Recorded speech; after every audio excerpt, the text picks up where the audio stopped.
Hi, everybody. Welcome to episode 338 of the Elizabeth Chance podcast, formerly Busy Living Sober. Hi, everybody. It's Elizabeth, also known as Busy. How is everybody? I'm a day late. I have to throw that out there. I was supposed to do this on Wednesday, and I'm here on Thursday because, as those people know that watch me on Instagram, I've been moving. Oh my gosh. But before we go on, I want to thank our sponsors at SoberLink. Imagine you've just gotten sober. You're working your program, checking in with a recovery coach, maintaining employment, and while thriving. Now imagine none of your closest friends or family believes you. So much trust is lost during active addiction, and it can be hard to convince loved ones that things are different, that you're different. SoberLink can help. SoberLink's remote alcohol monitoring system is designed to help you sustain a sober lifestyle while rebuilding trust with loved ones. It's small enough to fit into your purse or pocket and discreet enough to use in public. SoberLink devices combine facial recognition, tamper detection, and real-time results so friends and family know instantly that you're sober and working towards your recovery goals. As a certified recovery coach and wellness coach, I really can't think of a better tool to maintain accountability, strengthen community, and prove sobriety to loved ones. Make 2023 a memorable one. Visit www.soberlink.com/BLS to sign up and receive $50 off your first machine. Oh my gosh. So here I am, one day late, and it's been crazy. It's been crazy. Moving, everybody talks about moving being like the second most stressful thing behind getting divorced. Okay, I can say to you, it's true. It has been so crazy for the past 48 hours. Now I'm into 72 hours because the reality is I don't know where I'm going. Well, I do know where I'm going, but I don't have a home yet, but we're in the process of dealing with that too. So you know what that's like. You're like going and you're buying and da da da da. But the craziest thing is that in my recovery program, we are on step 3, which is about letting go and letting, everything be the way it's supposed to be. In my 12-step program, we also talk about how you are powerless. And that's my first thing I have to realize every day. I'm powerless over what's going to happen. I know so many people, including myself, want everything to be set up perfectly. And we want everything to go the exact way we want it to go, like domino effect. We want everything to be perfect. And we think if we set everything up perfectly, our life's going to be perfect. We're going to be okay. But that's a lie, right? Because I don't know. I don't know.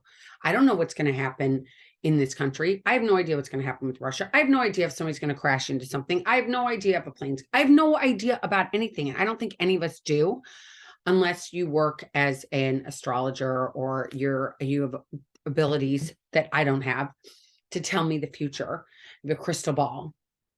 So letting go. I had to first let go that I was powerless over alcohol. And what I meant, and you might say, wait a minute, how are you powerless over alcohol? And I'm like, well, because I drank one drink and I had 47. I couldn't stop. There was no stop. And as much as I wanted to stop, that thing inside of me, it's not my thinking.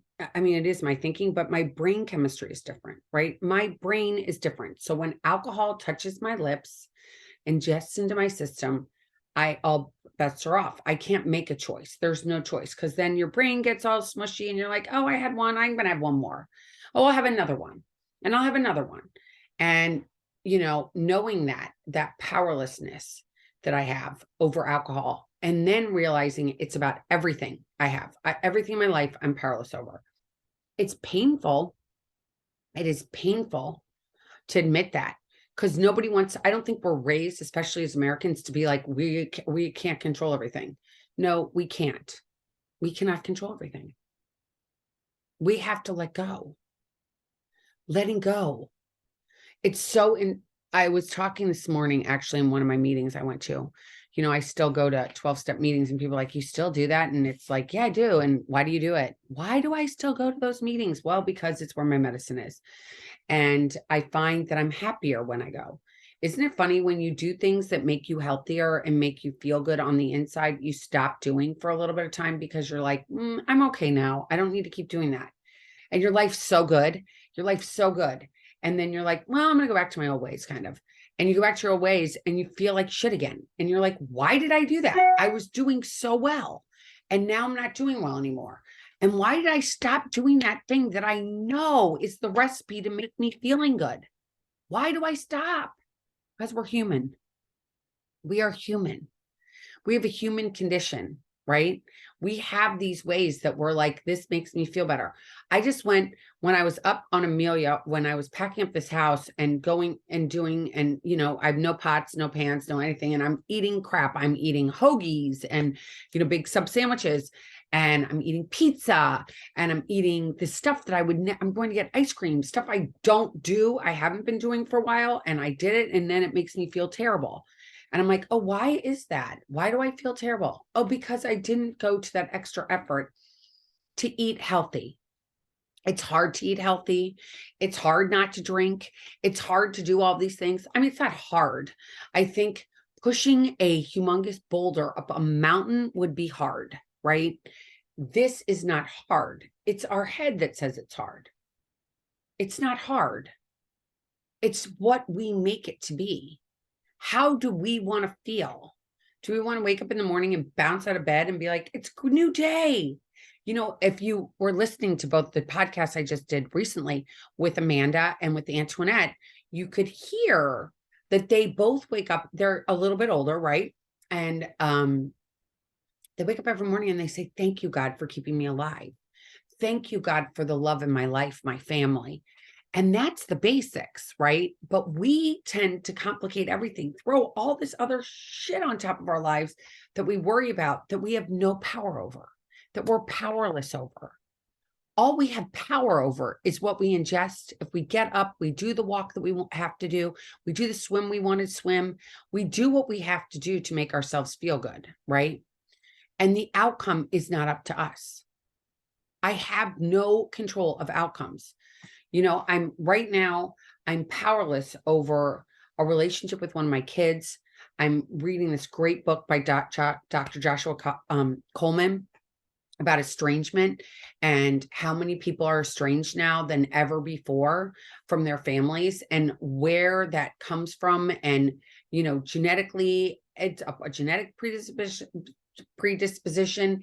It's from familial, where like how we're raising our families. It's so crazy because I thought, I got sober when my kids were little, and I thought everything's going to be perfect. Everything's going to be perfect. These kids they're going to come out perfectly, which they have in God's will. Somebody not talking to me kills me, right? But I have no power over it. I just have to respect it. The drinking Elizabeth would have showed up on this kid's doorstep, banging on the door, being like, talk to me. Oh my God, we have to figure this out. And instead, I have to respect him. I have to respect him and say, okay, this is your life. This is your choice. I can't do, and there's nothing I can do about it. I'm going to trust you that this is your decision. And I'm going to pray every day that you come back to me in my life. And that's all I can do. That's all I can do. I can't push my will. When you're pushing your own will, it's like taking the round peg in square hole, and it doesn't fit, right? It doesn't fit. You keep jamming it in there, and you get signs in your life that what you're doing is not the right thing, right? I've had that happen to me many times. I remember when we bought this house on Amelia Island, I intuitively, inside of myself, I was like, don't do this. Don't do this. This is not the right choice. I didn't pay attention to it. I didn't trust my instincts. I didn't trust my insides. Does that ever happen to you? That you're just like, why didn't I trust my instincts? I knew the right thing to do, but I went with this other thing, even though I knew the right answer. We all know the right answers for us. We all do. But we don't trust those answers. We want to go back and say, oh no, it's this. Oh no, it's that. Oh, I'm going to make this happen because I think it's going to be so great and I'm going to fix it, or I'm going to do this and it's going to make it better, and da, da, da, da. And it doesn't. People are people. We can't go into a relationship with someone and say, I want to change this person because they're so great. They've got so much potential. They just don't know it. And if I help them, they're going to get to a better place. That's not sane thinking, right? People are the way they are. We have to take them at the face value. We have to take ourselves at face value. We have to love ourselves for the great things that we have and some things that we're not great at. I'm not great at numbers. I'm not great at minutia. I'm not great at I do it because I have to, but it's not my strong point. It's not where I find pleasure. It's not where I find my happy place. I have to do it. I try new things, and some things I'm not good at, and some things I am. I mean, I'm okay at golf. Am I going to be out there playing like Tiger Woods or something like that? No. I just like to go and take it for what it is. I'm going to a golf course. I'm going to go outside. I'm going to be with my whoever I'm with, and I'm going to enjoy the time. The score doesn't matter. It's the time that I get to spend with these people that I'm with. That time is such a gift, right? We have time that's such a gift, and we waste so much time. At least I did, especially when I got so when I was drinking, I look back and I'm like, oh my God, why didn't I get sober soon enough? Well, it was when God wanted me to get sober, to be completely honest. And when I was ready to stop fighting, when I was ready to say, I don't want to do this anymore, and I'm not going to do it. I'm going to do something else. I'm not going to make alcohol a part of my life anymore. I realized that the addiction part of it that I had, that craziness that I just talked about earlier, about the thinking, and I'm only going to go out and have one, or I'm only going to go out and have two. It didn't matter. It was like once I had one, I was off to the races. I couldn't help it. So it's time to change that part of my life. If I don't like that about me, I have to change it. No one else is going to change it. And getting sober for other people is like, it never works out, right? It never works out. I got sober for me. I didn't get sober for anybody else. Now, the results from getting sober were obviously amazing because I was there for my kids. I don't have any regrets. It's the craziest thing. I did the best I can do. If this child's mad at me or that child's mad at me, that's on them. I did the best, Elizabeth, as I could be. And I think you probably did the best in your life, given the tools you had. Our parents do the best they can do. They did the best they could do. They did. We all do. I don't think, unless you're a serial killer, you don't wake up in the morning going, I really want to hurt people today. No. You want to love people. You want to have relationships where you're true to yourself and you're true to everybody around you. When it's so ironic, it's not ironic, it's God, I think. It's like literally divine intervention that right now I chose to move during a full moon. I chose to move at the time of change with all this astrological things going on. I chose to move in the third month, and the third month is always about the third step. And the third step in my program is, of course, I just mentioned earlier, it's letting go, trusting God, letting go, trusting God, letting go, trusting God. And for me, it's a daily, hourly thing. It's like, I want to take my power back. I want to let it go. I want to take my power back. I want to let it go. I want to take my power back. I want to let it go. All day long, right? All day long. A lot of times and I'm not going to say I'm a saint by any stretch of the imagination. I just know what it is that I'm doing. It has a name for it. It's control freak. It's wanting to be the puppeteer, having everybody do what I want them to do. And if you do everything I'm going to want you to do, everything's going to be perfect. Well, that's not the case. You know, I feel like so many times I'm like, I'm going to let this go. And then I'm not. I'm going to let this go. Oh, no, I'm not. I'm going to let this go. No, I'm not. I don't feel comfortable letting it go. Okay, don't let it go. Having these tools has been amazing. That's the one thing about, like, when I got sober, I wanted everybody to have this program. It was like, this program works so well. It's so divinely what is it? Divinely inspired divinely, it's the best thing that the Dalai Lama said that came out of the of America, this country, is literally Alcoholics Anonymous, because it's this way of living that gives you an ability to identify what it is you're doing, because it's my thinking, right? My thinking that gets me in trouble. And it wasn't until I really started to meditate that I could sit back and look at all the thoughts that would come in, right? All these thoughts would come in. I have to make dinner. Has the laundry been turned over? Have the dogs been taken for a walk? Is there food in the refrigerator? Do my kids have all their gear? Am I ready? Did I call my friends? Is it anybody's birthday? Now with social media, you're like, oh my God, it's Facebook. Look at all the people whose birthdays it is. And you want to go. I got obsessed with that. Now I've let that go, by the way. I'm not doing that as much. I'm not getting on there and making sure that everybody knows I'm saying happy birthday, happy birthday, happy birthday. I just like, it's too much. It's not always that sincere anyway, because rarely you're just going, happy birthday, happy birthday. I like calling somebody anyway and saying happy birthday, especially if I have their phone number, and saying happy birthday to them directly. It's so interesting that I've realized, the one thing I realized when I was up on Amelia Island, I came to Florida 5 years ago, when Henry, my youngest, graduated from high school, and I ran away from my town because I don't like feelings, right? So that's reality. I don't like feelings. And luckily my husband, for better or for worse, he works for himself. And if we have a computer, he can do his work. So we could live anywhere. And so we went to South Florida, and we went and we had fun. But I had those feelings of like, what am I going to be? What am I going to do? Who am I? For so long, I was like, the box of that I would check would be mom, right? And when your kids leave and you've been like, I was a single mom for a really long time. So when they all left, I was so lost and so broken.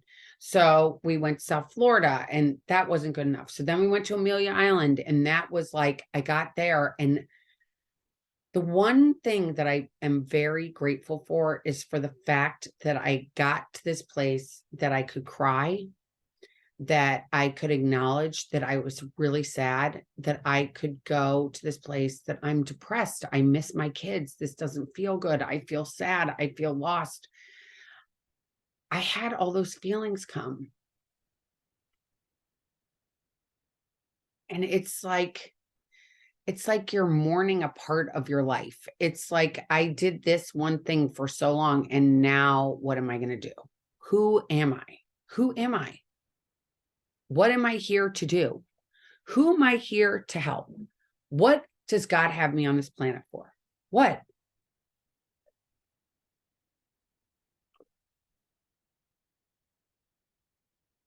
And now I feel free again. I feel like they're good. They're like, we got it, mom. We got it, boo. You don't need you. We're good. We are so good. We don't need you like intermingling with everything in our lives. Okay. I get it. It made me sad for a long time. We're talking 5 years now, almost 5 years since he's left. It was okay to feel sad. It was okay to have these feelings of inadequacy, of depression, of sadness, of darkness, of all of it. But at the same time, I had to focus on being in the now and being like, okay, it's time to reinvent myself. This is a new adventure. Do you get that? Like, it's a new adventure all the time, right? I don't think, for so long I used to say to my kids, I can't wait till you get to the finish line. I just can't wait till you get to the finish line. And for me, finish line was high school, right? If they get to the finish line, they graduate high school, then everything's good. Now I can go and do what I want to do. And I did that. But I was like, oh my, I didn't know that was going to leave a hole in my soul. I didn't know I was going to feel like, oh my God, they're gone. Now what? Now who am I? So now I want to do like certain things. I want to keep going with the podcast. I'm heading over to Amsterdam. I'm getting interviewed for a YouTube channel in Amsterdam. I'm going to hear Henry speak in Paris. I'm doing all these things that I would never have done, right? Now I have opportunities. I see doors opening and I can walk through them. I don't have to be scared. I don't have to know what outcomes are going to be. I don't have to know what my address is going to be at my next place yet. I don't need to know. God has that. I can let go to that. It takes so much work, though. It takes so much work because our heads are constantly moving. We've got these mechanics in there. And then with the social media and with the TV and the everything popping up, emails, all these things that our parents didn't grow up with are make our brains go beep, beep, beep, beep, beep, beep, beep, beep, and we compare ourselves all the time. I compare myself, I don't, not as much, thank God, but I used to compare myself all the time to how somebody was on the outside. It wasn't about how they were on the inside. How do we even know who people really are until we really get to know them? We don't. But we compare ourselves and say, I'm not worth it. I'm not good enough. I can't do that. It's too hard. It's too hard. I can't do that. But I'm going to tell you, you can. You can do this. I'm a really social person. I am really social. Not as much as I used to be, but I used to be the most social person. Like I know, I walk around here in Delray Beach, Florida, and I run into people I know from all over the country.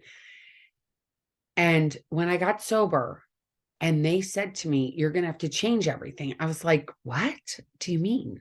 They're like, you can't hang out with your like 2-year-old things. And I was like, where? Really? Why not? And the longer I stayed and listened to people, other people that were kind of like me, they would say, well, if you keep hanging out with those people, aren't you going to want to do what you were doing with them? And I'm like, oh, yeah, I will want to do what they're doing. I will want to go and have drinks at a bar. I will want to go and see what it's like to have that new whatever martini that they talk about on Housewives or the new whatever. I mean, it's just like all this stuff that wasn't even around when I was drinking. And I had to change that and figure out who I was. What makes me tick? Just like I have this past 5 years. If I weren't sober this whole time and didn't have these tools to be able to write down when I'm feeling really sad and feeling really depressed, and feeling anxious and full of anxiety, but I didn't have that tool of being able that my sponsor told me, my fellow traveler told me, a friend gave me this advice to do. She said, write down a gratitude list. And I was like, well, wait a minute, what's that going to do? And at first it was like, all right, I'm grateful that the sky's blue. I'm grateful my kids are healthy. I'm grateful that I can see. I'm grateful that I have feet. I'm grateful I have a brain, like all those things. It was just like one snip.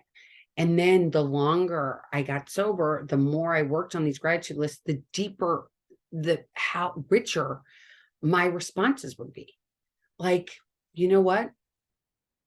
I'm really grateful that I took the time to figure out who I was. I'm grateful that I realized that my favorite color is orange. It's not green. I realize now that I want friends in my life that treat me like I'm on stage and they're clapping for me and they want to jump on the boat with me. They want to be on the stage with me. They want to hug me. They want to hold me. They want to tell me, you got this. You're so amazing. I have those friends today. I spent a long time with friends that you wouldn't consider like real friends. And I didn't even know that. I thought, oh, well, if you had something I wanted, you were my friend. Or if you drank like I did, you were my friend. Or if you went to the same school as me, whatever. I mean, and I had a bad picker. I had a bad picker when it came to friends. And my mom used to say to me, if you have 5 friends, real true friends, Elizabeth, when you die, you're going to be really lucky. And I was like, whatever, Mom, I have a million friends. No, she was right. She was right. Thank you, Mom in heaven. I didn't know that I was only going to have a couple of friends that are like the go-tos. Like you're broken down on the side of the road. They are going to show up and they don't care what time of day it is. you need money, and they show up and they're like, I got you. I love you. I got you. They're the ones that are saying to me right now, like when I've been going crazy about like, where are we going to live? Oh my God, I've got my stuff is all over the world, right? It's not all over the world, but it's all over the state of Florida. It's somebody's house. It's in a storage unit. It's in another storage unit. It's all over. And I'm like, oh my God, my stuff's everywhere. What am I going to do? What am I going to do? Well, my friends are all like, it's going to come. Don't worry. You're going to get something that's amazing. Do you know how many friends of mine have said that to me? Like real friends have been like, don't worry about it. It's all going to work out. I'm like, wow. This is all about the journey. It's finding people who really love you. And when you quit drinking, so many people are like, especially the ones that I was drinking with, they were like, wait a minute, you're not drinking anymore? I don't really want to hang out with you. And I was like, I got it. I get it. You don't want to hang out with me anymore. I was like, inviting me to your party was like inviting the Grim Reaper to the old age home. Nobody wanted me there.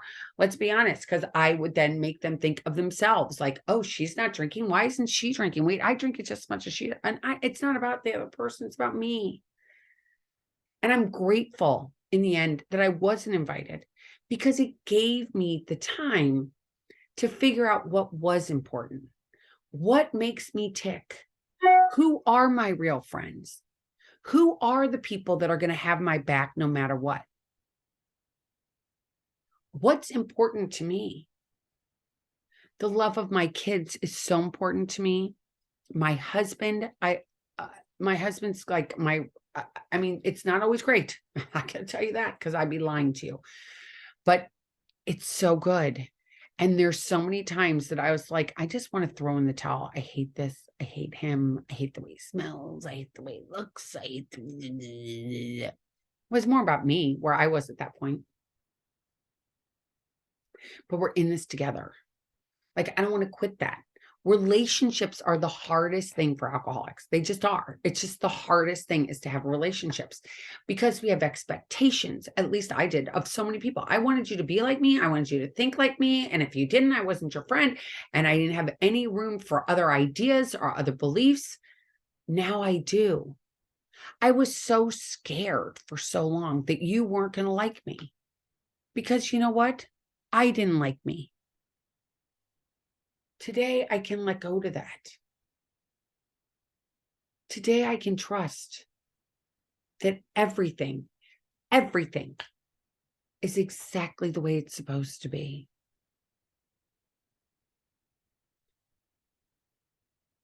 You know, I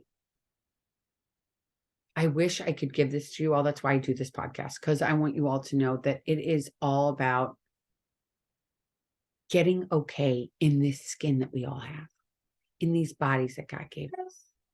It's being okay in this skin. It's feeling okay in your heart and knowing it's going to be okay, even when you have so much doubt that you're like, I can do this. Before I go to sleep today, I can be okay with myself today. And it's just for before you go to bed. You just have to be in it today.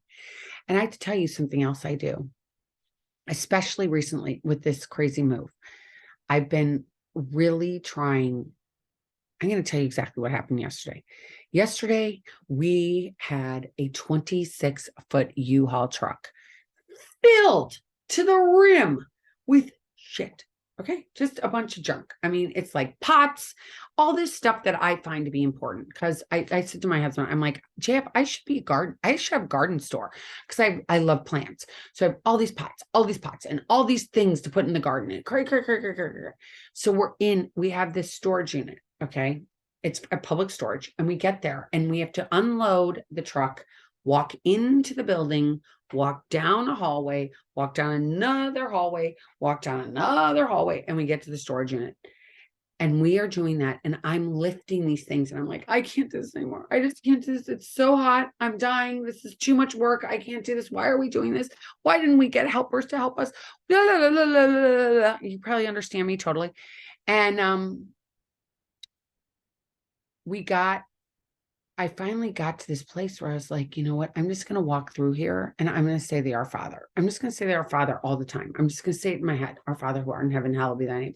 Thy kingdom come, thy will be done on earth as it is in heaven. Give us this day our daily bread and forgive us our trespasses. We forgive those who trespass against us and lead us not into temptation and deliver us from evil. And I would say that. And then I was saying the serenity prayer. I'm like, I can do this. I'm just going to say the serenity prayer. God, grant me the serenity to accept the things I cannot change, the courage to change the things I can, and the wisdom to know the difference. And I got through it. But last night I was like, dead. I'm still tired today. So I look like this. But I promised that I was going to do a podcast and I'm going to do it. And that's why I did it today. So episode 338. You guys, thanks for listening. Let go if you can. Keep trying, keep practicing. Just envision yourself just letting go. Like when you were a kid and you'd fall back and you let go and you were going to fall back and someone's going to catch you. Just pretend all the time. I'm just going to let go to that right now. I don't know what's going to happen. I'm just going to let go. Just going to let go. Just going to let go. It's hard, but you can do it. Okay. Thank you so much for listening. If you like this podcast, please share it with your friends and subscribe to my channel. Please, please, please. And please know that you are not alone by any stretch of imagination. Write to me, send me an email. I'll reach back out, I promise. And you are not alone, my friends. We got to get through this thing called life together, not by ourselves. We need to be together. All right. Love you all. Thank you guys all for listening. And again, thanks for watching Busy Living Sober, Elizabeth Chance podcast.